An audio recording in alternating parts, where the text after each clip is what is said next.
ദൈവ തിരുനാമത്തിന് മഹത്വമുണ്ടാവട്ടെ.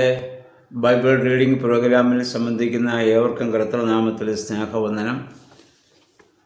ലേവ്യ പുസ്തകം ആണ് നമ്മൾ പഠിച്ചുകൊണ്ടിരിക്കുന്നത്. ഇന്നലെ 11-ാം അധ്യായം നമ്മൾ ചിന്തിച്ചു. 11-ാം അധ്യായത്തിൽ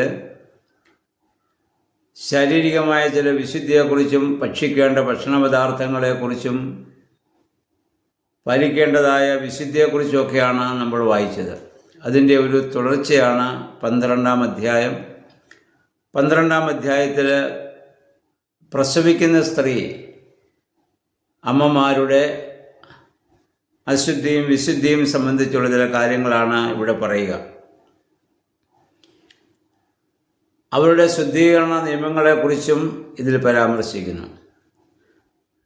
ഒരു സ്ത്രീ ഒരു ആൺകുഞ്ഞിനെ പ്രസവിക്കുന്നെങ്കിൽ 7 ദിവസം അവൾ അശുദ്ധിയായിരിക്കണം.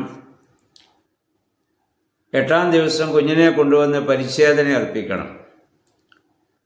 ഉൽപ്പത്തി പുസ്തകം 17-ാം അധ്യായത്തിൽ യഹോവയായ ദൈവം അബ്രാഹാമും ആയി ചെയ്യുന്ന ഒരു ഉടമ്പടിയുണ്ട്. ഞാൻ നിനക്ക് ദൈവവും നീ എൻ്റെ ജനവുമായിരിക്കും. ആ ഉടമ്പടി അടയാളമായി ആൺകുട്ടികളൊക്കെയും പരിച്ഛേദന ഏൽക്കണം.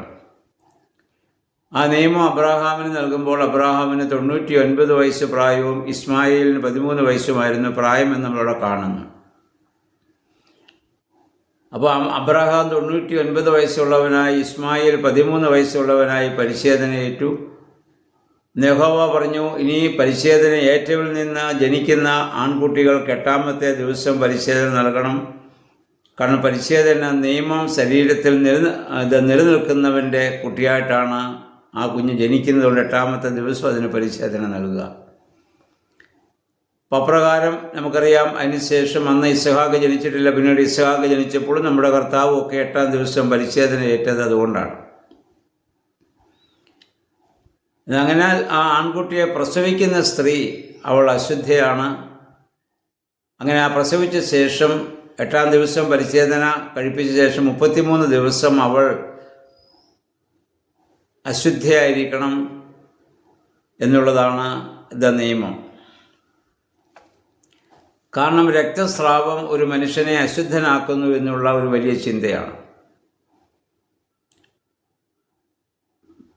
അങ്ങനെയുള്ളവർ ആരെയും അവർ പുറത്തു വരാൻ പാടില്ല. അതൊക്കെ മാറിയതിന് ശേഷം മാത്രമേ സമൂഹത്തിൽ പ്രവേശിക്കാവൂ. രക്തസ്രാവക്കാരി ഒരു സ്ത്രീ യേശുവിൻ്റെ സമീപത്ത് വന്നതും പരസ്യമായി അവൾക്ക് അങ്ങനെ വരാൻ പറ്റില്ല. അവളത് രഹസ്യമായി വെച്ചിട്ട് രഹസ്യമായി വന്ന് കർത്താവിൻ്റെ വസ്ത്രത്തിൻ്റെ തൊങ്ങലെ തൊട്ടതും സൗഖ്യം പ്രാപിച്ചുമൊക്കെ നമുക്കറിയാം. പക്ഷെ ആ സംഭവത്തിൽ നമ്മൾ മനസ്സിലാക്കേണ്ട ഒരു കാര്യം, യേശുവിൻ്റെ വസ്ത്രത്തെ തൊട്ടപ്പോൾ യേശു അവിടെ അശുദ്ധമായില്ല. ആ സ്ത്രീ അവിടെ സൗഖ്യം പ്രാപിക്കുകയാണ് ചെയ്തത്. അന്ധകാരത്തിനൊരിക്കലും പ്രകാശത്തെ കീഴടക്കാനാവില്ല. പ്രകാശം അന്ധകാരത്തെ മാത്രമേ കീഴ്പ്പെടുത്താൻ സാധിക്കുകയുള്ളൂ എന്ന് നമ്മൾ മനസ്സിലാക്കേണ്ടതാണ്.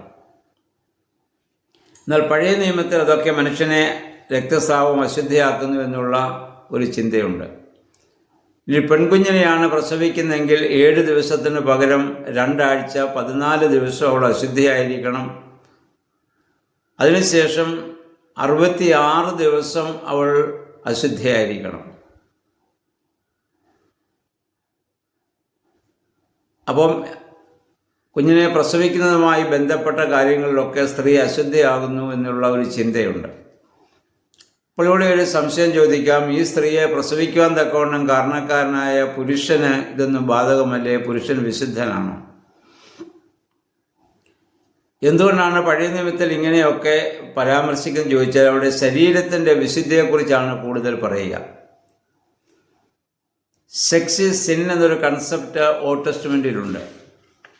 നമ്മൾ ലേവ്യ പുസ്തകം ഇനി 15-ാം അധ്യായത്തിലേക്ക് വരുമ്പോൾ നമുക്കത് കുറേ കൂടി വിശദമായിട്ട് കാണാൻ പറ്റും. അവിടെ പറയുന്നു, സെമൺ ജാക്കുലേഷൻ സംഭവിക്കുന്ന പുരുഷനും മെൻസ്ട്രുവേഷൻ പീരീഡിലുള്ള സ്ത്രീയും രണ്ടുപേരും അശുദ്ധരാണ്. അവരെ തൊടുന്നവരും അവർ തൊടുന്നവരും ഒക്കെ അശുദ്ധമായിക്കൊണ്ടിരിക്കും. അവർ ശുദ്ധീകരണ പ്രക്രിയകളും പാപപരിഹാര ബലിയും ചെയ്യണം. ശുദ്ധീകരണ പ്രക്രിയ ചെയ്യുന്നത് അശുദ്ധമായതുകൊണ്ടാണ്. പാപപരിഹാര ബലി ചെയ്യേണ്ടി വരുന്നത് പാപം സംഭവിച്ചുകൊണ്ടാണ്. അതിനെപ്പറ്റി വേദപണ്ഡിതന്മാർ പറയുന്നത്, ഓൾഡ് ടെസ്റ്റ്മെൻ്റ് കാലത്ത് മനക്കേശം എന്ന് പറഞ്ഞ ഗ്രീക്ക് ഫിലോസഫി ഉണ്ടായി. ഒരു താത്വിക ചിന്ത. അതിൻ്റെ basic teaching matter is evil, അഥവാ പദാർത്ഥമയമെല്ലാം പാപമെന്നുള്ളതാണ്. അതനുസരിച്ചൊരു മനുഷ്യനിൽ ആകെ വിശുദ്ധമായിട്ടുള്ളത് സോൾ ഓർ സ്പിരിറ്റ്, ദൈവത്തിൻ്റെ അംശമായ ആത്മാവാണ്. അതിൽ നിന്നൊരു മനുഷ്യനാകുന്ന ജയിലിൽ ബന്ധനസ്ഥനാണ്. മനുഷ്യൻ മരിക്കുമ്പോൾ കിളി കൂടുവിട്ട് പറയുന്നത് പോലെ ആത്മാവങ്ങ് ദൈവത്തെങ്കിലേക്ക് പോകുമെന്നും. എന്നാൽ സെക്സ് എന്ന് പറയുന്നത് പദാർത്ഥമയമായ ശരീരം തമ്മിലുള്ള ബന്ധമായതുകൊണ്ട് ഇത് പാപമാണെന്നുള്ള പഠിപ്പിക്കൽ. ഫിലോ എന്ന് പറയുന്ന ഒരു താത്വിക ചിന്തകൻ അത് കൂടുതൽ പ്രചാരം കൊടുത്തതായി ചരിത്രങ്ങൾ നമ്മൾ വായിക്കുന്നുണ്ട്. അപ്രകാരമുള്ള ഒരു ചിന്തയും ഇതിൻ്റെ പിന്നിലുണ്ട്. എന്നാൽ പുതിയ നിയമത്തിൽ ഇതൊന്നും ആരെയും അശുദ്ധമാക്കില്ല.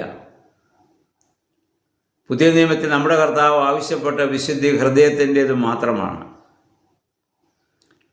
അതുകൊണ്ടാണ് ആ പഴയ നിയമത്തിൽ അങ്ങനെയുള്ള ഒരു പരാമർശവും കർത്താവോ സ്ത്രീഹന്മാരോ പറഞ്ഞതായി ബൈബിളിൽ നമ്മൾ വായിക്കുന്നില്ല.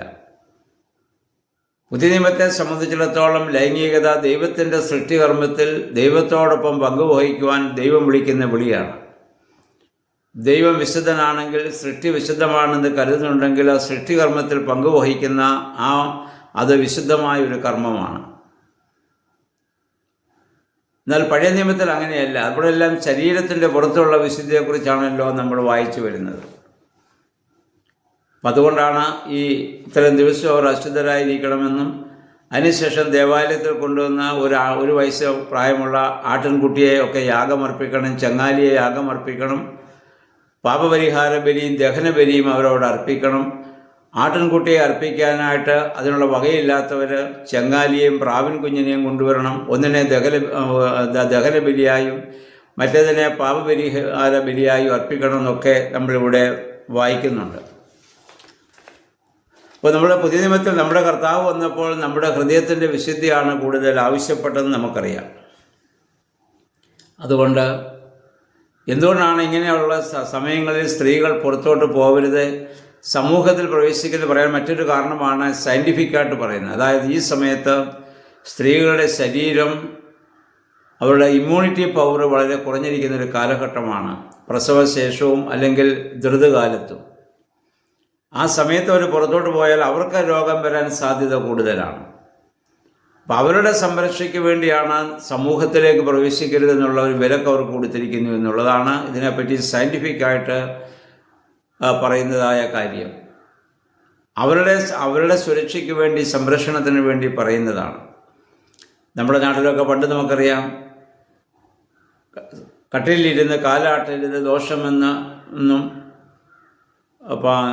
പഴയ പൂർവികന്മാർ കുട്ടികൾക്ക് പറഞ്ഞു കൊടുക്കുമായിരുന്നു. കാരണം കട്ടിനടിയിൽ കോളാമ്പിയുണ്ട്, അല്ലെ കിണ്ടിയും കോളാമ്പിയൊക്കെ അവിടെയാണ് വെക്കുക. അപ്പം അത് മറിഞ്ഞു പോകാൻ സാധ്യതയുണ്ട്. അതുകൊണ്ട് കുട്ടികൾക്കത് അറിയില്ല, അതുകൊണ്ട് ദോഷമെന്ന് അവരെ മനസ്സിലാക്കി.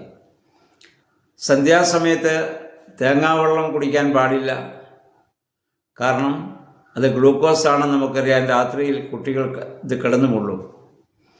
അപ്പം അങ്ങനെ സംഭവിക്കാതിരിക്കാൻ അത് ദോഷമാണെന്നൊക്കെ പറഞ്ഞ് അവരോട് അങ്ങനെ പറയുമായിരുന്നു.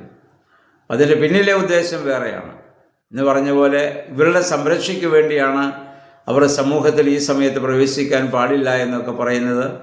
പിന്നെ പഴയ നിയമത്തെ സംബന്ധിച്ചിടത്തോളം അശുദ്ധി ശരീരത്തിൻ്റെ പുറത്തേതായതുകൊണ്ട് അപ്രകാരമുള്ള നിയമങ്ങൾ അവർക്ക് കൊടുക്കുന്നു. പുതിയ നിയമത്തിൽ വരുമ്പോൾ അതെല്ലാം ഹൃദയത്തിൻ്റെ വിശുദ്ധിയായി നമ്മൾ കാണുന്നു. അതിലാണ് ഏറ്റവും കൂടുതൽ പ്രാധാന്യം കർത്താവ് കൊടുത്തത്. ശരീരവിശുദ്ധിയെക്കുറിച്ച് കർത്താവ് കാര്യമായിട്ടോ കർത്താവ് സ്ത്രീഹന്മാരോ ഒന്നും പറഞ്ഞതായി നമ്മൾ വായിക്കുന്നുമില്ല. അതുകൊണ്ട് ശരീരവിശുദ്ധി വേണ്ടെന്നല്ല, നമ്മുടെ ആരോഗ്യത്തെ പ്രതി നമ്മളത് സംരക്ഷിക്കുക.